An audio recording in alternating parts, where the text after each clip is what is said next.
इतना दुर्गंध बा जे साल में इतना दुर्गंध घटना हो रहा बा पालिका पर। हम वहाँ के मेयर साहब से कहें कि 7 दिन भीतर में अगर एक उचित छानबीन ना हो तो नेपाली कांग्रेस और व्यक्तिगत हम वहाँ के पूर्व मेयर का हैसियत से, वहाँ के नागरिक के हैसियत से चुप ना लगम सन। जौन कदम चाले पड़ी उ कदम हमनी के चालम से एकरा के उचित छानबीन होगा। का है कि पोखरिया नगर पालिका में अभी 1 वर्ष नहीं के भइल, अपने अथी कैलेंडर उठा के देखिए 1 वर्ष नहीं के भइल। विगत साल में अपने के ई मंगसिरे महीना पुष महीना में वहाँ एगो घटना सुनले हो क्या, एगो कर्मचारी में दुर्व्यवहार, महिला प्रति दुर्व्यवहार भी रहे। आज भी हमने के काल सार्वजनिक एगो वीडियो भी हमने के देख रहल बानी सन, वो महिला के संग वैसे ही दुर्व्यवहार परिस्थिति बा।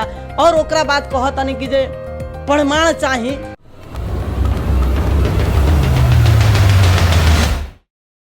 नमस्कार और प्रणाम तमाम दर्शक और श्रोता लोग के कार्यक्रम भोजपुरिया मंथन में हम मनोज पटेल स्वागत कर रहल बानी। रेडियो सीमांचल 95.1 मेगाहर्ट्ज पर अभी अपने ई कार्यक्रम सुन रहल बानी और हमनी समाज संगे जुड़ल विभिन्न विषय वस्तु और आयाम पर चर्चा परिचर्चा करते आ रहल बानी। और समाज के एगो अग्रगमन के दिशा में ले जाए वाला एगो बहुत ही बड़का चीज है जेकरा के हमनी कही ने राजनीतिक। और आज हमनी राजनीतिक विषय वस्तु पर बहस कर रहल बानी, कैसे हमनी के द्रुत गति में जौन विकास होके के चाहिए हमनी हासिल नहीं कर रहल। ई तमाम विषय वस्तु पर चर्चा परिचर्चा करे खातिर आज हमनी संगे हमारा अतिथि के रूप में बानी पोखरिया नगर पालिका के पूर्व मेयर और नेपाली कांग्रेस के युवा नेता अभिन जिला सदस्य उहाँ बानी नेपाली कांग्रेस के दीप नारायण रौनियार मंटू जी के नाम से वहाँ बहुत ही फेमस बानी पोखरिया नगर पालिका में। सबसे पहले उनकरा के हम आज के बहस भोजपुरिया मंथन कार्यक्रम में स्वागत करके चाहें। दीप नारायण जी अपने के हमनी के कार्यक्रम में स्वागत बा। धन्यवाद, नमस्कार जी। दीप नारायण जी अपने पोखरिया नगर पालिका के मेयर रह के पोखरिया नगर पालिका के चलेनी जी, जी। बहुत विकास अपने सोचले हो वो करे ना सकनी और बहुत जनता जवन आशा रखले रहे उ जनता के मिले ना सकल। ये तमाम विषय वस्तु पर हम आज अपने से जिज्ञासा चर्चा परिचर्चा करें। लेकिन सबसे पहले अभिन अपने मेयर नहीं की सिटिंग मेयर अपने अभिन नहीं की अभिन पोखरिया नगर पालिका के जो नया ये टीम जौन आयल बा, नया जो मेयर साहब आयल बड़ा ना और उनकर नेतृत्व के जो कार्यपालिका के जो टीम बा नगर कार्यपालिका के जी, उ लोग के काम करवाही से अपने कितना संतुष्ट बानी और जनता कितना संतुष्ट बा, का अपने के फीडबैक मिल रहा बा? कहा बा मनोज भाई, बहुत बड़का बढ़िया प्रश्न उठेले बानी। हम तो अभी जनता के साथ में बानी, जनता के हर एक अवस्था के दिख रहल बा, आदमी बुझ रहल बा। पोखरिया नगर पालिका के कार्यक्रम के गतिविधि के भी हमनी के अनुभव और ओकरा के सिन्ना कर रहल बानी सन। सबसे बड़ा का बा जे दूसरका टर्म के जन चुनाव भैल, चुनाव से नया प्रतिनिधित्व जी यानी हमनी की सब वहाँ के जनता बड़ा खुशी मनैलक जे अब बदलाव के भी विकास होई। बदलाव के विकास में हमनी के अपेक्षा रखने से कुछ ना कुछ जरूर बदलाव होई, मगर अब होई करते करते 3 वर्ष के दरमियान में तीसरका टर्म चले लगलक, मगर जनता साफ वहाँ निराश हो गल जे हमनी के सोचने से का आ हो गइल का। अब कोनो किस्म के आज तक जनता के विकास के अनुभूति हम देखले नहीं की, जनता के अनुभूति नहीं खे आई। तो हमनी के तो कहता नहीं सन कि मेयर साहब विकास में आगे बढ़ी, हमनी के बार बार सहयोग के अपेक्षा दे रहल बानी सन, सहयोग कर रहल बानी सन। हर एक बैठक में हमनी के जाके वहाँ के एजेंडा भी देते सन, ई एजेंडा से रूरा काम करी, मगर सुन के वहाँ के रह जाए के बाद काम अपना पारा से करे के। लेकिन अपने तो विपक्षी बानी, अपने काहेला सहयोग करे? अपने तो सोचत होखे कि निमन काम ना करे सकियन तो ठीक बा हमारे राजनीतिक चमकी। देखिए, एगो विपक्षी के मतलब से नहीं की हमनी के वहाँ पोखरिया एगो महत्व के जगह है। जी जी, बीरगंज के बाद के सेंटर जगह पोखरिया है जी। पोखरिया के विकास हुई तो वहाँ के हर एक समुदाय के हर एक राजनीतिक दल के ही विकास है। ये हिसाब से विकास हुई तो हमू चले मुँह चलिए सब लोग चली, ऐसे हमने को उससे पूर्वाग्रही नहीं के विकास होके के पड़ा, मगर सहयोग करते हुए भी विकास नहीं के हो तो का करे के पड़ा। हमने को तो बाध्यता हो गई वहाँ, ऐसे हमने के बात रखे के पड़ता। अब रहल बात में विकास के क्रम कहनी तो वहाँ 0 अवस्था में विकास बा। जनता साफ निराश हो गल बा, जनता कहता अब का कल जाओ, एबार कौन विकल्प बा जे हमनी के आगे बढ़ी सन, मगर ओकरा के हमनी के निराश नहीं की सन होके देत। ओकरा के हमनी के संतावना के रूप में ओकरा के हर एक दुख सुख में सहयोग हमनी के कर रहल में सन, मगर विकास के जौन रूप कहनी उ नहीं है। जी, साफे नहीं के विकास जौन बा गति लेवे के चाहिए उन्हें नहीं के लेवे सकता। विकास के कहल जाओ तो विकास समग्र में देखल जाए तो विकास शून्य अवस्था में बा। विकास भइल बा, विकास का भइल बा जी, कहाँ भइल बा विकास? तो बताई जनता विकास भइल बा वहाँ के व्यक्तिगत विकास भइल बा मेयर साहब के। व्यक्तिगत वहाँ के नाता गोता के विकास भइल बा, व्यक्तिगत वहाँ के कागजी विकास भइल बा, तालीम के विकास भइल बा, जनता पर कर लादे वाला विकास भइल बा, सर सफाई के नाम पर लूट तंत्र के विकास भइल बा। विकास ई भइल बा, मगर जनता के विकास, जनता के देखे वाला, जनता के चले वाला, जनता के शिक्षा, स्वास्थ्य, सड़क, ई सब विकास के लूट तंत्र भइल बा, खायो तंत्र भइल बा। शून्य अवस्था में ले जाके पहुंचा दियल बजाने से जनता आज निराश होके अपन दिन देख रहल बाटे। जी, तो ई तमाम ई चीज जौन अपने बतैनी है कि व्यक्ति के विकास भइल बा, कहीं ना कहीं व्यक्ति के बैंक बैलेंस बढ़ल बा, व्यक्तिगत विकास के नाम पर लूट तंत्र भइल बा। तो अपने लोग विपक्षी बानी, विपक्षी के भी एगो धर्म रहेला कि जनता की अगर विपक्ष में कोनो काम हो रहा बा, जनता के विश्वास के विरुद्ध में कोनो काम हो रहा बा, जनता के दुख देवे वाला कोनो काम हो रहा बा, तो विपक्षी के धर्म बा विरोध करे के। तो अपने लोग विरोध काहे ना करी ने? हमने के विरोध सैद्धांतिक हिसाब से कर रहल बानी सन, काहे कि पोखरिया ऐसे ही पहलहू से भी विकास के चरण में पीछा पड़ल बा, आज भी पीछा बाटे। अब हमने के खाली विरोधे करी सन तो और भी कहीं से होखे वाला बा, उहो चीज ना हुई। ऐसे हमने के वहाँ के नीतिगत हिसाब से विरोध भी बा और सपोर्ट भी बा। सपोर्ट बढ़िया काम करी, हमनी के सहयोग करम सन, में आगे बढ़े के पड़ी तो आगे बढ़ के रो के साथ देम सन। कहीं विवाद बा विकास के काम में, अवरोध हो रहा बा, उमें हमनी के सहयोग करम सन, चल के वहाँ के समझाएम सन। जौन भी कर्म करे के पड़ी करके जनता के विकास के आगे बढ़ो, कह हमनी के उस चीज के सहयोग हो। मगर ओकरा साफा ना करम तो कथी सहयोग कल जाए? ओकर हमनी के बार बार भी एजेंडा भी मांग कैले बनी सन, ओकरा हे चीज के विकास करी, जनता के आवश्यकता बा। तो वहाँ के का बा, जौन अपने कहनी है व्यक्ति के विकास, पॉकेट के विकास हो रहा बा, तो पॉकेट के विकास भइल बा आ जनता के पेट में लात मारे वाला विकास कैले बनी वहाँ के। आज देखल जाओ, जौन लोग पढ़ लिख के योग्य रख ओकरा के अयोग्य बना रहल गइल पोखरिया में। कैसे? वो कैसे कारण हम बताओ तनी। जौन हमनी के पोखरिया नगर पालिका में भरना जौन एगो केंद्र सुनले होके हम अपने सामाजिक संजाल में भी आ रहल बा, एकदम कर्मचारी भरना केंद्र जौन बा, जौन की योग्यता नहीं खे, माने योग्यता के मतलब वो योग्य पद खातिर जे लायक नहीं खे, वो लायक भी होखे नु तो ओकरा के काबा कंपटीशन भी करती नु तो ओकरा और क्वालिटी बढ़ी। बिहान वो आगे बढ़े वाला बा तो ओकरा के वही जगह पर सीमित कर देनी, बिना आव हो घर से बुला के लिया के ओकरा के बोलू तारा कर्म। तो कर्मचारी कोई के आज आर्थिक अवस्था कमजोर बा, आर्थिक स्थिति मारामार बाटे, उ परिस्थिति में वो आदमी काम नहीं के करे सकत, तो ओकरा के लिया के अपन व्यक्तिगत फायदा करमाओ। बिहान के दिन हमार बैंक बैलेंस बनो और वोट बैलेंस बनो, उ कैला से वोट बैलेंस भी ना बने, बैंक बैलेंस तो अपन व्यक्तिगत हुई, मगर जनता के पेट में लात मारल जाता। बिना विज्ञापन के, बिना योग्यता के आदमी के भरना करता नहीं, ना कोनो पद्धति बा ना कोनो कानून बा। वो हिसाब से वहाँ पेट में लात मारे वाला काम होता। दूसर का लात मारे का वाला था पेट में कि ओकरा के कमुआ के तलब नहीं सही समय में तलब नहीं तलब नहीं। आज जरूर सुन लो कम 10 महीना 9 महीना भइला के बाद 3 महीना के कर्मचारी लोग के तलब गइल, आज फिर 6 महीना लोग के तलब बाकी बा। आ कुछ नया भरना केंद्र में आज तक ले तो लोग के सुविधे संपन्न कुछ नहीं के दियाइल कह के हमनी के बाजार में चाहे अभी अवस्था बाटे वहाँ के। लेकिन हम कि वहाँ के अवस्था बड़ा बीजोग बाटे, वहाँ के कर्मचारी के अवस्था बीजोग बा, विकास निर्माण के अवस्था बीजोग बा। आज देखी हमनी के सबसे बड़ा महान पर्व हो छठ। जी छठ ऐसा पर्व में, दशहरा ऐसा पर्व में, दीपावली ऐसा पर्व में गांव के नर नाला बा, सड़क बा, उस सफाई नहीं के भइल। तो रात दिन सफाई होता। एगो पोखरिया बाजार के मेन रोड बाटे, सवेरहू होला। नगर पालिका पोखरिया बाजार बा, पोखरिया बाजार नगर पालिका है, मेन रोड बाजार है पोखरिया नगर पालिका है। लगही पोखरिया नगर पालिका बाजार के हट के तनका बैक रोड बाटे, ओमे सर सफाई नहीं के, मगर मेन रोड बाटे। तो अपने जाके देखे सवेरहू सर सफाई उहे रोड में होला, कचरा वही रोड में उठेला। आ रात में भी देखल जाए तो शाम के 6 बजे के बाद वही रोड के सफाई होला, वही में कचरा उठेला। ओकरा अलावा दूसर नगर पालिका के 10 गो वार्ड बा, बाजार के लगही अगल बगल के रोड बा, ओमे सर सफाई नहीं है, कहीं कचरा उठावल नहीं है। ऐसा परिस्थिति बा। लेकिन प्रश्न उठेला दीप नारायण जी, प्रश्न उठेला जैसे कि वहाँ के जनता सभी प्रश्न उठावेला, हमनी से पूछेला। भोजपुरी में कहावत बाकी अगिला हरवा जैसे बही पिछला वैसे ही न बही। मंटू जी, दीप नारायण जी पोखरिया नगर पालिका के पहिलका मेयर अपने रहनी, अपने वैसन रास्ता बनैनी कि ना रास्ते ना बनैनी कि रास्ता अपने बनैले रहती तो ऊपर उ लोग के चले के सहज रहे कि उ जौन रास्ता बनैनी ऊपर उ लोग चल ही के नहीं के चाहत। दाजू अपने बड़ा बढ़िया संदर्भ उठेने जो अगिलका हारवा बहेला तो ओकरा पछिलका चलेला तो वही सीधे रास्ता जी, से जी, जाला।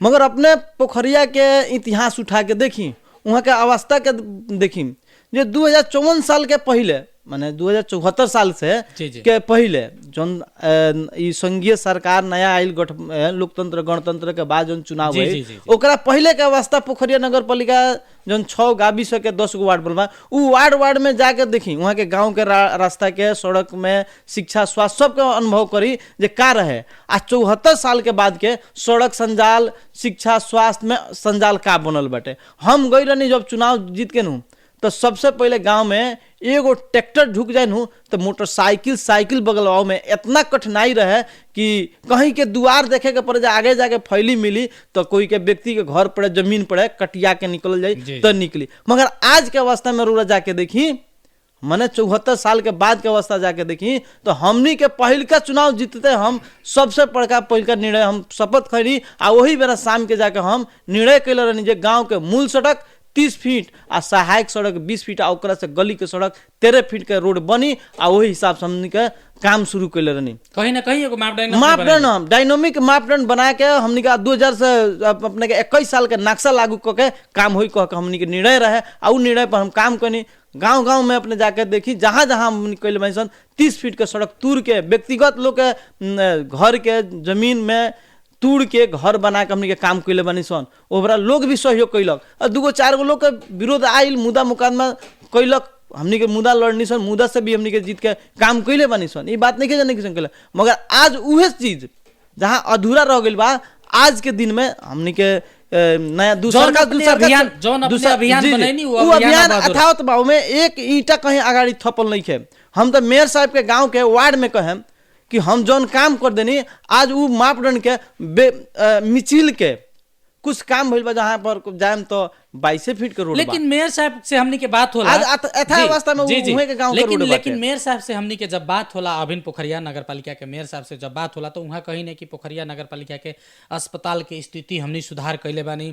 यहाँ जवन एगो उच्च मावी बा बाजार में ओकर व्यवस्थापन बहुत बढ़िया से कैले बानी, कृषि में हमनी विकास कैले बानी, शिक्षा स्वास्थ्य में हमनी आमूल परिवर्तन करे के दिशा में हमनी काम कर रहा बानी। वहाँ के हमनी के कहीं नहीं तो ये सब चीज में कितना सत्यता अब एकदम अपने के बात से और मेयर साहब के बात के हम अपने के जानकारी अपने जाके भी प्रत्यक्ष रूप में वहाँ के जानकारी ले सकतानी जे पोखरिया अस्पताल के पोखरिया हाई स्कूल के माने उच्च शिक्षा के बारे में कहनी, कृषि बाजार के बारे में कहनी, तो अपने एगो बात खूब प्रत्यक्ष रूप में जाने जो हम जब चुनाव जीत के गए रहनी नू तो पोखरिया अस्पताल में एचए हॉस्पिटल चलावत रहे, एचए हॉस्पिटल चलावत रहे। तो हम चुनाव कहीं ना एगो हेल्थ पोस्ट के अवस्था में हेल्थ पोस्ट के अवस्था में रहे, ओकरा के जिला अस्पताल लोग कहे कितना दिन से बहुत लोग वहाँ हम कहें तो कहीं दुख लग जाए वहाँ मानिए रहनी वो बड़ा पोखरिया से जीतल मानिए रहनी वो बड़ा से पोखरिया अस्पताल जिला अस्पताल के निर्णय होते रहे,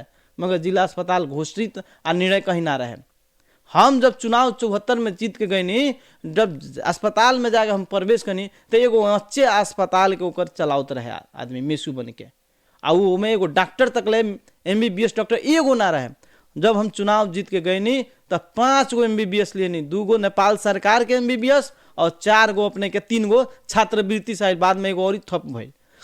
वो बेरा से सेवा वहाँ सुविधा संपन्न शुरू भइल। वहाँ से बढ़ते बढ़ते हमारा पाला में आज गायनों के ऑपरेशन होता, हम वहाँ से सहकार कैनी अपने के उद्योग वाणिज्य संघ के लोग हमें से हम कहले रहनी जो लोग कुछ सहयोग करी, बहुत वो लोग हमें से समन्वय करे तो सहयोग से वहाँ हेल्थ पोस्ट के पोखरिया अस्पताल में अपने के गायनों के ऑपरेशन थिएटर बनवा के आज सुचारू करे निशन। आज वही चीज चालू बा, आज कुछ ना पोखरिया अस्पताल में अपने दादू 1 मिनट वहाँ ECG करे के मशीन ना रहे, एक्सरे मशीन रहे, वीडियो। हम पोखरिया में जब चुनाव जीत के गए तो अपना नगर पालिका के बजट से वीडियो एक्सरे डिजिटल एक्सरे सब लागू कैनी, ECG लगा के वहाँ सब व्यवस्थापन कैली। वहाँ इतना परिस्थिति रहे, वहाँ एगो लाइन ना रहे पोखरिया अस्पताल में, जब रात हो जाए तो वहाँ लाइन तक लेना रहे, उतना 5 लाख 10 लाख रुपया लोन से कटर रहे ओबरा।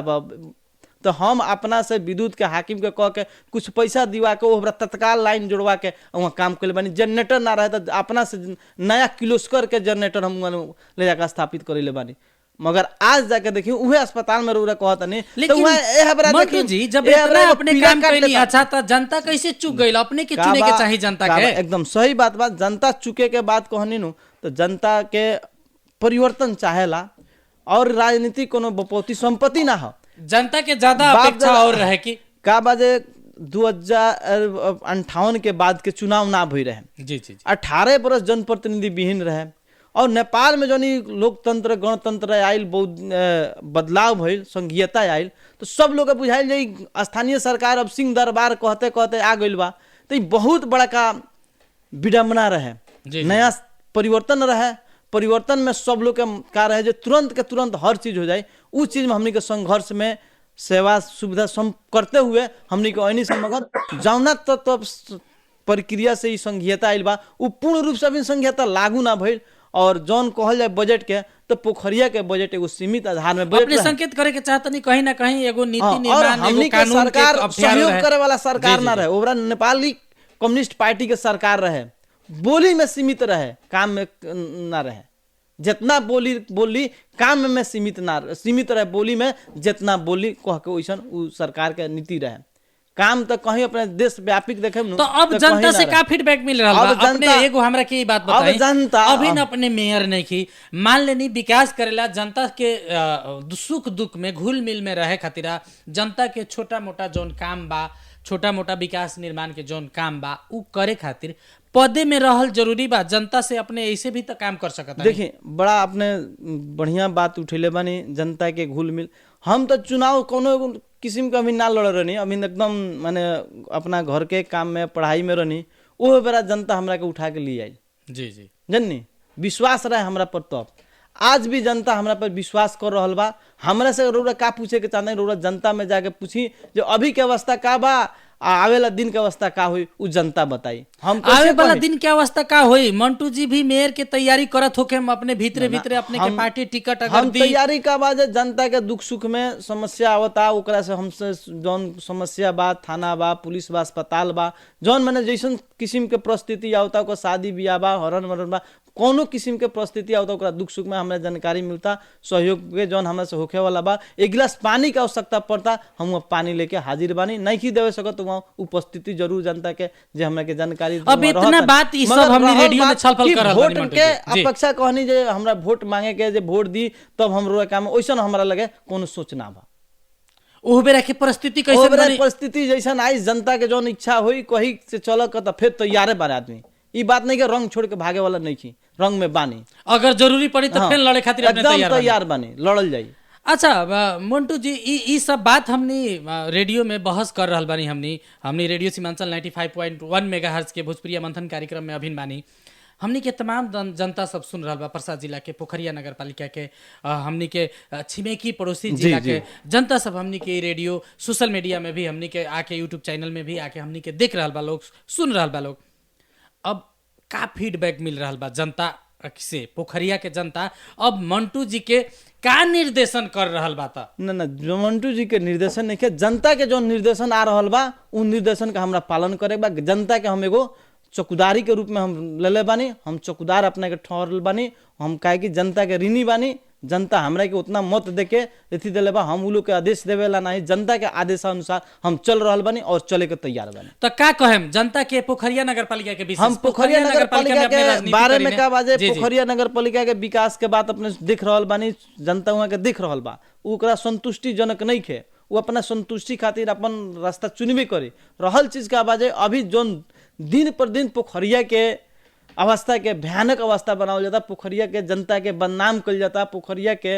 हम उ जनता के खून पसीना के रोरा ले बानी ओकर खून ले बानी तो उ खून के सैयद करी उ खून के राहत दी जनता के खून के जनता के पसीना से दुर्गंधित मत फैलाई हम वहाँ के प्रतिनिधि से ई लोग कहे कि आज पोखरिया के जगह बदनाम हो जाई तो सब लोग वहाँ बदनाम हो जाए वहाँ के विकास कहीं ना सब लोग के मिलजुल के पोखरिया के विकास कल जरूरी बा हमनी के सब लोग विकास कल जाओ मगर सबसे ज्यादा दायित्व बा ओकरा अपना नीति पर चले के पड़ल, वो कानून पर चले के पड़ल, कानून नीति से बाहर जाए एक बड़ा जौन बदनाम जनता के परिणाम जनादेश भोगे के बा, पड़ी। जनादेश जौन बा, जनादेश पर नेतृत्व खड़ा उतरे के जी पड़ल। जौन रउरा जनता कहीं ना में कहीं वाचन, अपने ही बात करे के चाहत जौन हनी। जनता में रउरा वाचन देले रहनी, उ वाचन पर आई जनता वहाँ के आशा रखता, आज भी रउरा एक अच्छा, कहता, अब जैसे समय कि पर रउरा एक और बात हम जोड़े के चाहेम, शिक्षा स्वास्थ्य बा, साथे हमनी के मेन जौन चीज बा आवे वाला संतति, जेकरा के हमनी के गर्भवती अवस्था से हमनी बाल बालिका के कैसे भविष्य सुरक्षित होई,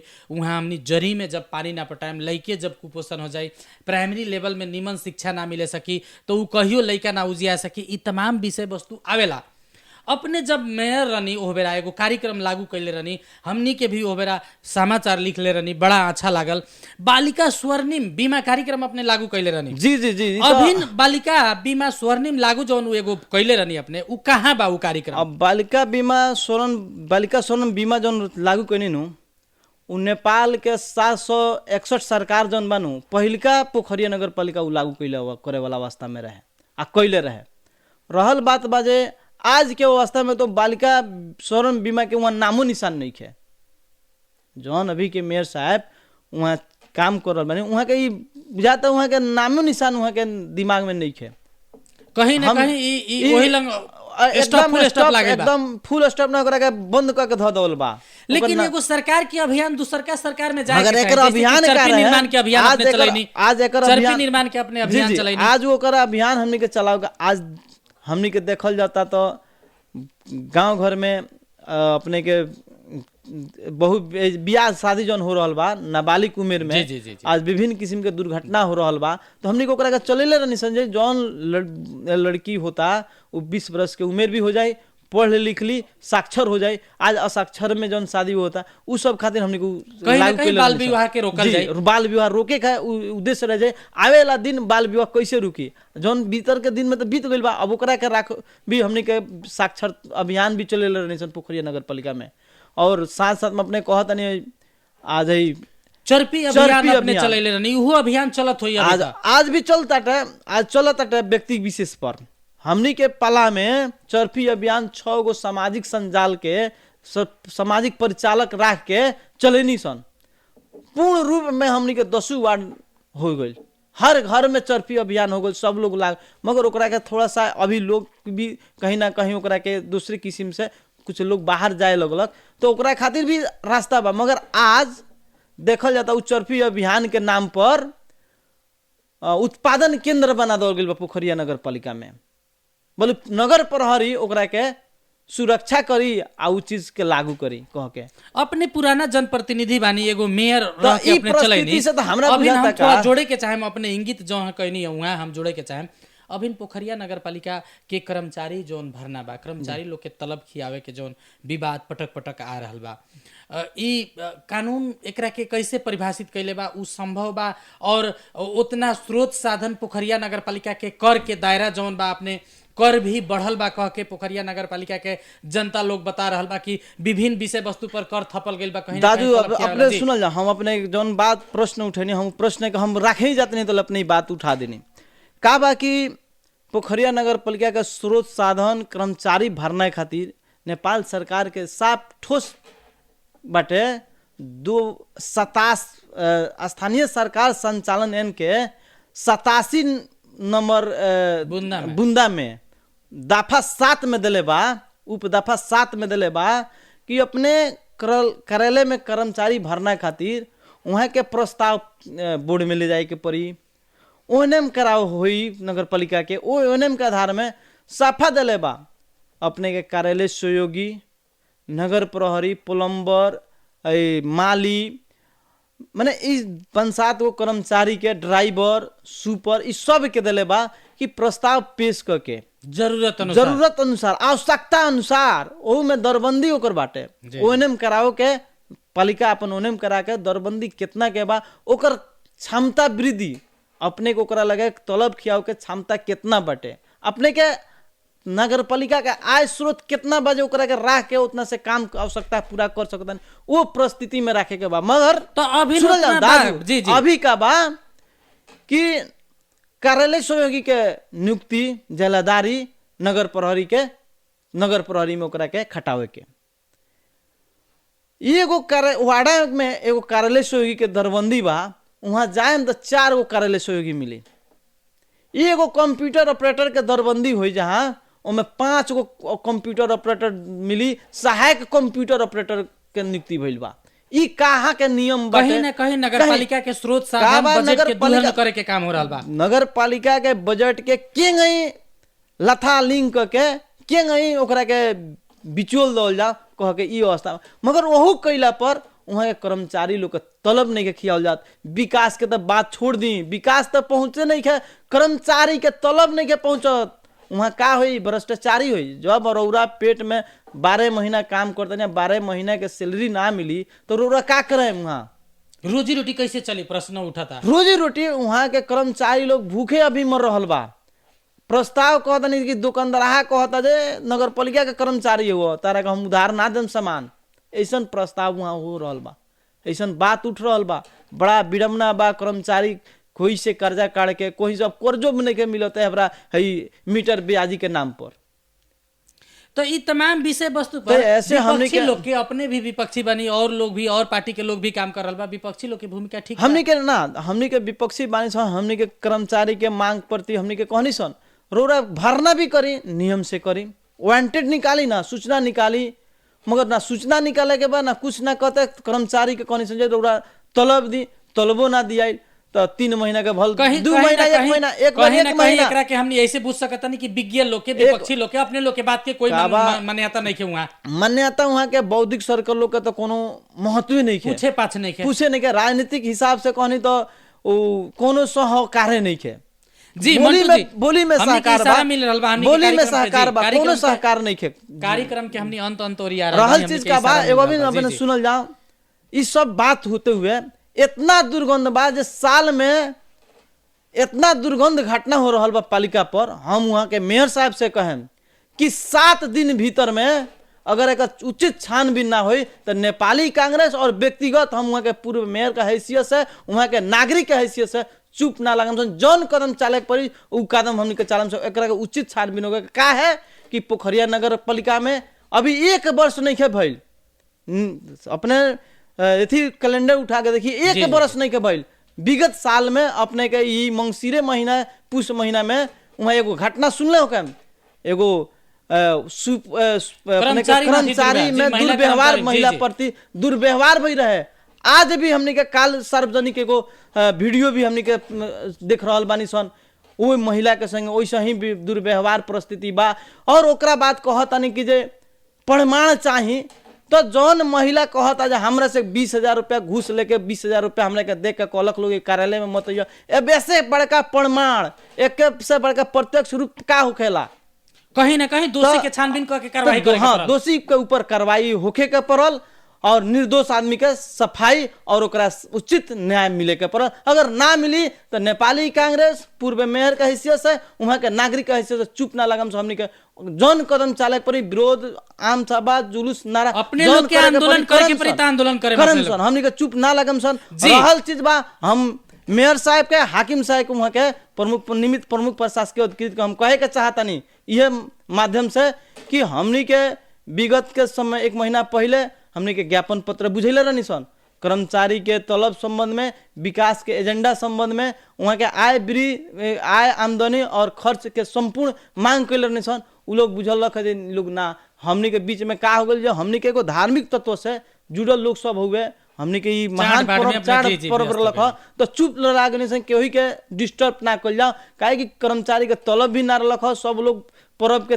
तीज में लागल रख। एहू से पर्व तीज में कुछ नगर पालिका में पर्व तीज में कुछ होई, मगर छठ घाट ऐसा घाट पर एगो स्वीपर तक ले सर सफाई करे ना गइले सन। ये बड़ा दुख के बात है। ऐसे हमनी के चुप लग, मगर अब चुप ला के हमनी को अगर चीज ना मिली, हमनी के मांग जोन बाटे ना मिली तो हमनी के कड़ा से कड़ा आंदोलन करम सन, कड़ा से कड़ा प्रतिकार करम जी। हम अपने के ही लंग रोके, हमनी के समय के पाबंदी बा, हमनी और के अस्पताल के अपने शिक्षा के बारे में कहनी है तंगा हम जोड़े के चाहते हैं जोन बात कहनी तो हमरा पाला में शिक्षा के बारे में कहनी तो बहुत भयावह अवस्था रहे। हमनी के बाल बाली विकास के लोग के सैलरी बढ़ा के अपना आंतरिक स्रोत से उ लोग के 2-2 हजार रुपया दे के प्रोत्साहन भत्ता दे के और लोग से काम करे नहीं सन। उ लोग काम भी कैलक। कुछ लोग के हमनी का पोखरिया नगर पालिका के 1 उच्च मावी रहे। हम अपना पाला में 2 उच्च मावी 4 स्कूल के मिडिल क्लास बनवैनी और जौन हमनी के श्री जिला उच्चांगल नमूना विद्यालय रहे ओकरा के अपना पाला में प्राविधिक धार बनवा के नमूना के निर्णय करा के नमूना विद्यालय घोषणा करैले रहनी। जी ई तमाम विषय और वस्तु पर अस्पताल के बात करें तो हमारा पाला में जी, 2077 ज्येष्ठ दूसरका महीना 28 गते के निर्णय वो जिला अस्पताल मध्य प्रदेश के मुख्यमंत्री से पूछे। वहाँ के जितेंद्र सोनल ओबरा भौतिक पूर्वाधार मंत्री रहन और सामाजिक विकास मंत्री नव किशोर सार पूछम जे क्या कर निर्णय से भइल बा। आज कहतनी जे हई हो रहल बा सब ई कदापि ई लोग के संजाल में फंसावे वाला काम हो रहा बा। बाकी कोनो किस्म के विकास नहीं का संघ सरकार के कुछ पैसा ना हो तो और कोनो किस्म के विकास ना बा। जी दीप नारायण रौनिहार जी हमनी संगे छलफल में रहनी। हमनी के बार-बार इशारा मिलल बा। कोरोना कुछ मार देलक ना तो अपने काम के महत्व वहां देखी का रहे। बार बार हमनी के इशारा मिल रहल बा। हमनी के कार्यक्रम के अंत ओरी आ गेल बनी। हमनी के पाबंदी बा समय के। दीप नारायण जी अपने महत्वपूर्ण समय देनी है और ई पोखरिया नगर पालिका के तमाम जनता सुन रहल बा और जनता बहुत होशियार हो चुकल बा और जनता दूध के दूध पानी के पानी निकाली। दीप नारायण रौनिहार जी के जवन ई भर्सन आइल है, जौन छलफल में ई बहस में जवन हमनी के उहाँ के बताइनी है ई कितना सही बा ई कितना गलत बा। बिहान के डेट में जनता जरूर मूल्यांकन करी और अभिन के मेयर साहब के काम करवाई के भी जनता मूल्यांकन करी। अपने हमनी के समय देनी है। अपने के हमनी के बहुत बहुत धन्यवाद कहे के चाहेम और अब विदा होके के चाहेम। अपने के भी हम बहुत बहुत धन्यवाद दें मगर साथ में हम फिर अपने के थंका साथ समय लेवे के चाहता नहीं। पोखरिया के जनता सब चीज के अध्ययन कर रहल बा, हर एक चीज पर विचार कर रहल बा। मगर हम वहाँ के मेयर साहब से वहाँ के कार्यपालिका लोग से कहें कि रौरा लगन थोड़ा सा अपना में विचार करी कि जो जनता के खून पसीना के हमनी के लेके आयल बनी सन उ लोग के खून पसीना उ लोग के सहयोग के असहयोग जौन कर रहल बनी सन उ लोग से खिलवाड़ करम से ई खिलवाड़ करम तो जनता के जवाब सवाल करी और ओकर अपने के फैसला दी कह के हम ये कहते हुए आवेला दिन के पोखरिया नगरवासी के हम अनुरोध करें कोनो किस्म के 12 बजे 2 बजे रात के आवश्यकता सच्चा मन से रूरा बुलाएम ओबरा मंटू रौनियार वहाँ हाजिर बनन। कोनो किस्म के लालच नहीं के कोनो किस्म के लोभ नहीं के रोलन के सेवा के भावना से हमेशा साथ बढ़न। अपने भी हमारा आवाज के जहाँ तक पहुँचनी हम संपूर्ण श्रोता व्यक्ति लोग से और FM के हम टीम के संपूर्ण लोग के धन्यवाद देम और सहयोग कैनी ओकरा खातिर बहुत बहुत धन्यवाद बा हमरा तरफ से।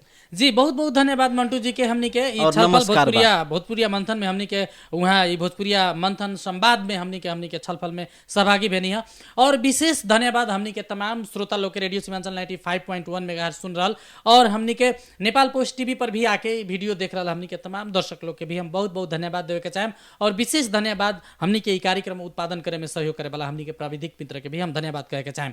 और आज के खतरिया भोजपुरी मंथन कार्यक्रम से हम मनोज पटेल विदा चाहेम। नमस्कार, प्रणाम। नमस्कार, धन्यवाद।